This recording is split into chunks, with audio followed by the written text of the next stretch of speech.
The year is 323 BC. Alexander the Great is dead for only a few months, and the Macedonian army is on the brink of revolt. But it is not because of the death of their former ruler. No, but because Cynane was killed. Cynane, the daughter of Philip II and sister of the great Alexander. Cynane, who earned the respect of the Macedonian soldiers because of over 10 years, she not only commanded her own troops in battles, but even fought and bled alongside them at the forefront. But now she was dead, murdered, treacherously, and this not only caused outrage among the soldiers, but even risked a full-scale revolt in an already unstable political situation where Alexander's successors, namely his generals, saw their opportunity to seize power for themselves. Why Cynane met a violent end, and who the warrior sister of Alexander was, we will explore in today's video. Hello and welcome to Alinative History. If you're new here, my channel is all about ancient history, especially ancient Greek history. I talk about the big events, but also the smaller ones that were often overlooked. And the same is about people, like I will talk about people that are very well known and went down into history, but also those that are less known and often maybe overlooked. And if you have watched my video about Cleopatra, the only full-blooded sister of Alexander the Great, I will continue this series about Alexander's female relatives today by talking about Cynane, the older sister of Alexander, who was also his half-sister.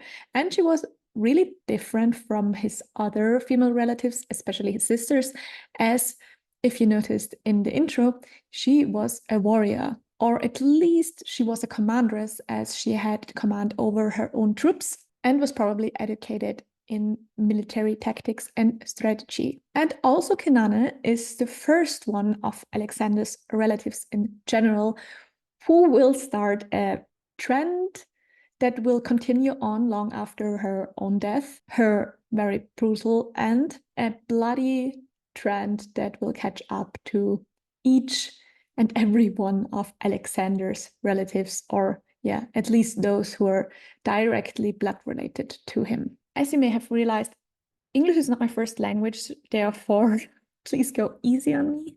I try to pronounce everything correctly and use correct words, but sometimes my brain thinks too German. And I will also pronounce especially names more German-like, because I won't even try to pronounce them in English because that's just too much for my tongue, especially because we don't use them that often in German, or we don't use it like in English at all.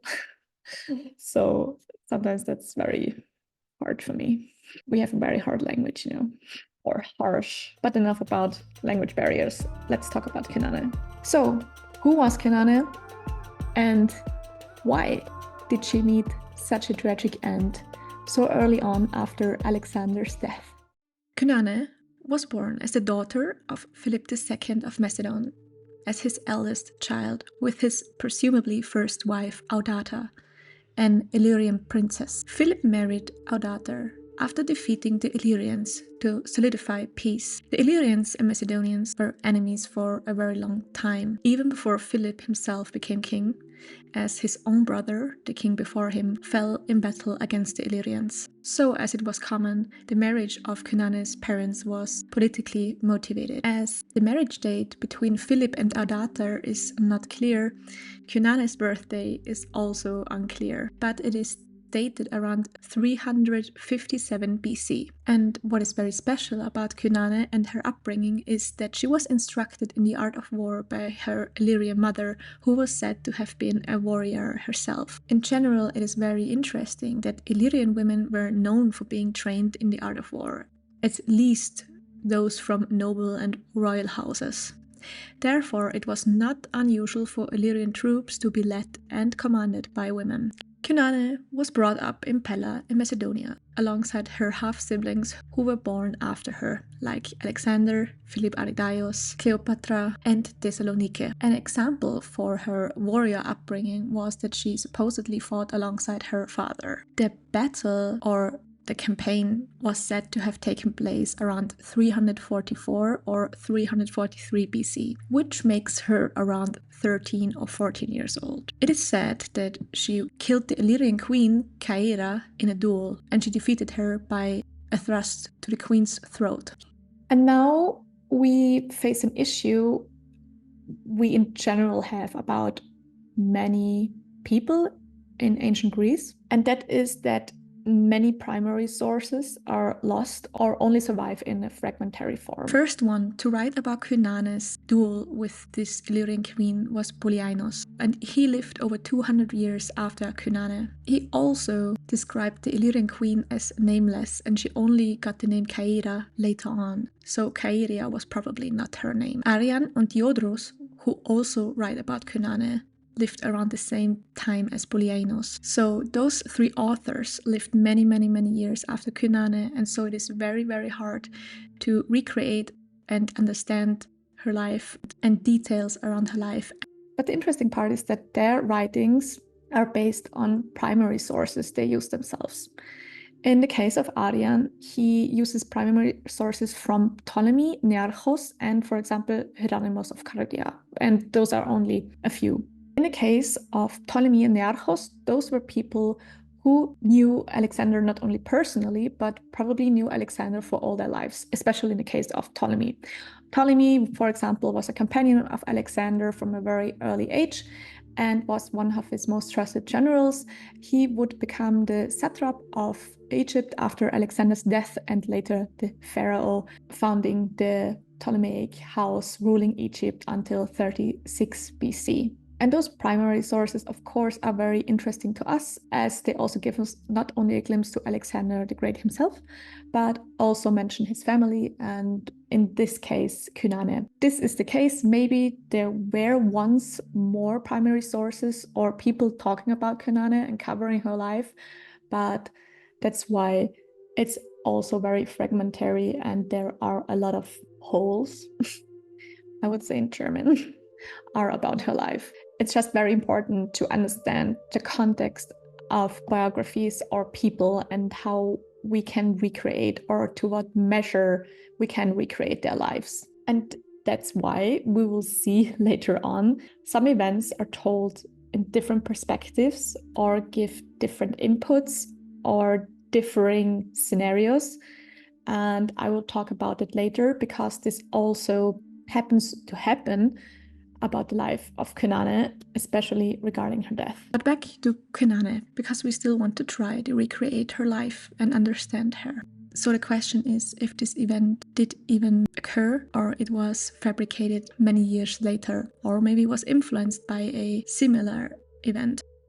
Cynane was married to Amyntas IV, her first cousin, who was actually the king of Macedonia before her father. Amyntas was still a child when his father, Perdiccas, the older brother of Philip, died. Like said before, he fell in a battle against the Illyrians. Naturally, Philip, his uncle, became his guardian, but he eventually took over the rule entirely and became the new king. And although his nephew was supposedly a real threat to his throne, he did not have him killed, which was quite unusual to be honest, and married him to his daughter, his eldest daughter, Cynane. And she was probably around 18 years old, which makes her a quite older bride for not only the time she lived in, but also the social class she lived in. Philip might have done this to counter any threats and to rather strengthen the royal house of the Ariads. But still the date of marriage is unknown, and therefore also the date of birth of their daughter. Cynane had a child with Amyntas, who was named Adea, and the earliest estimation of her birth is around 342 BC, thus Cynane married Amyntas before this date, and the latest date mentioned is 337 BC, so 1 year before Alexander ascended the throne. And in the same year as Alexander became king, Cynane's husband Amyntas was murdered only shortly after. Unlike his father before him, Alexander probably saw a real threat to his claim to the throne in Amyntas. What Cynane thought about that, or if there was any outfall between the siblings, we do not know. We do not even know how the relationship between Cynane and her cousin husband was. But we know that Cynane did not remarry, and the question also is if this was voluntary or not. Alexander is said to have offered her as a bride after defeating Langaros, the king of the Argianes, which were either a Thracian or Illyrian tribe. However, this plan never came to be, as Langaros soon fell ill and died. Regarding Cynane, we don't know much afterwards about her life after Alexander became king and started his campaign in the east. But we know that she probably stayed back in Pella, and like her mother before her, she also instructed her own daughter in the art of war. And this likely included physical training and maybe also combat training. When Alexander the Great died in 323 BC, it threatened not only the empire itself, but also the order of power, especially regarding Alexander's family. What do I mean by that? When he died, Alexander's son was not born yet. His generals weren't even sure if it would be a son. So they crowned Philip Arrhidaeus, Alexander's and Cynane's half-brother, king. But as he was not considered mentally capable to rule on his own, also another reason why Alexander always kept his own brother very close to him, so he couldn't be used against him, they named Philip Arrhidaeus rather the co-regent for the future son of Alexander, who happened to be a son, only born after a few months after Alexander's death, and who was also named Alexander IV Aigos. At the beginning, Alexander's generals tried to hold his empire together, waiting until Alexander Aigos was old enough to rule himself. So the different parts of Alexander's empire were divided among his generals, and all those decisions were made without the royal family. Thus, Alexander's relatives, and like many others in Alexander's family, Cynane wanted to make sure that she stayed in power. And her daughter was the key to that. Her plan was to marry her daughter Ardea, who was at least 14 or even already 19 years old, to Philip Arrhidaeus, her half-brother and the co-ruler, and thus the half-uncle of Ardea. And here it is very important to know that due to her upbringing, Cynane sought power more through military means compared to her other female relatives. So only a few months after Alexander's death, Cynane set out with her own army/troops towards Asia to reach Arrhidaeus in Babylon. Here I want to mention that it is not clear if she really had her own troops consisting of Macedonian soldiers or if it was a mercenary army she commanded, because it is mentioned once, as I remember, that she commanded a mercenary army. Nevertheless, there were two very powerful men who wanted to prevent Cynane's actions and didn't want her plans to succeed. One of those men was Antipatros, the longtime regent of Macedonia in Greece, and who already served her father, Philip II, as a general, and later her brother, and who was in general a very influential Macedonian nobleman and political figure. The other man was Perdiccas, the regent of Alexander's empire and the guardian of Alexander's son. He had the highest position within Alexander's empire, and he also served as Alexander's general and companion for many, many years. The first one who tried to stop her was Antipatros, who set an army in her way at the river Strymon, which lies in the north of Greece. But he could not stop her, as Cynane set off with her own troops, and it is mentioned that she managed to defeat him and crossed the river. She then reached the Hellespont, the strait between Greece and Anatolia, where she encountered an army sent by Perdiccas. This army was led by Perdiccas' brother Alcetas, and he led the Macedonian army against Cynane, or a part of it. And initially, the Macedonian soldiers refused to fight against Philip's daughter. It is important to know that with being related not only to Philip, but also to Alexander, there came a lot of prestige. And alone the association, especially being related by blood, was kind of a shield protecting you against a lot of threats. Not all of them, but a lot of them. Something that would change a lot and not help anymore, and wouldn't be important anymore, as we saw with Cleopatra, and we will see with other female relatives of Alexander. So, if I read Polyaenos correctly, there must have been a personal meeting between Cynane and Alcetas. I conclude this because the author writes that Cynane accused Perdiccas' brother of ingratitude. I find it isn't unreasonable that they met in the middle to negotiate, to exchange some words. After all, one does not always want a fight to break out immediately, but rather tries to negotiate peace or any other solution that would not involve death and bloodshed. Nevertheless, Cynane still advanced with her army, although it seemed that Alcetes' forces were much larger than hers. Polyaenos continues to write that she died gloriously in battle, a warrior's death worthy of a daughter of Philip II. But here it becomes diffuse, and I personally do not know what to make of it. Cynane was definitely perceived as a threat by Alexander's successors, especially Perdiccas and Antipatros. And it is also emphasized that she was highly respected by the Macedonian soldiers. It is even said that she has defeated Alcetes in an initial battle with her own troops, and like said before, Alcetes' troops did not feel particularly comfortable or were rather reluctant to go against Cynane. But eventually, Alcetes managed to have Cynane murdered shortly thereafter, seemingly in an ambush. So from reading different sources, for me personally, it is not clear if she died gloriously in battle or if she was ambushed by Alcetes or murdered. So the exact circumstances of her death remain unclear, but still we know that at the end she died, and her death sparked great outrage and nearly an uprising among the Macedonian troops. And to prevent a revolt and perhaps to save his own life and reputation,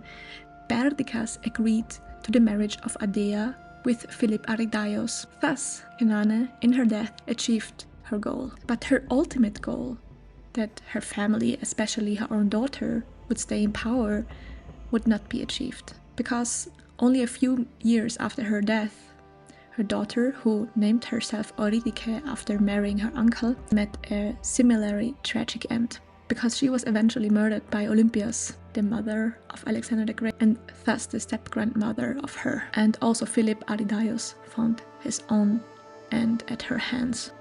Cynane was later buried with her daughter by Cassandros, who was one of the Diadochi, one of the successors of Alexander. They were buried together in the city of Aigai, which was one of the two most important Macedonian cities in ancient Macedon, because it was the ancestral home of the royal family of the Argeads, and where all Macedonian royal family members were buried for many, many years. If you managed to watch this video until the end, thank you very much. I would be very happy if you like this video, shared or comment it, and also if you give me a follow, it would help me grow this channel on YouTube. And if you're interested in more ancient topics, follow me on Instagram. I cover ancient topics, especially around ancient Greece, every week. And if you're interested in more content about Alexander's sisters, watch my video about Cleopatra, the only full-blooded sister of Alexander the Great and one of his last relatives who would meet a very brutal end.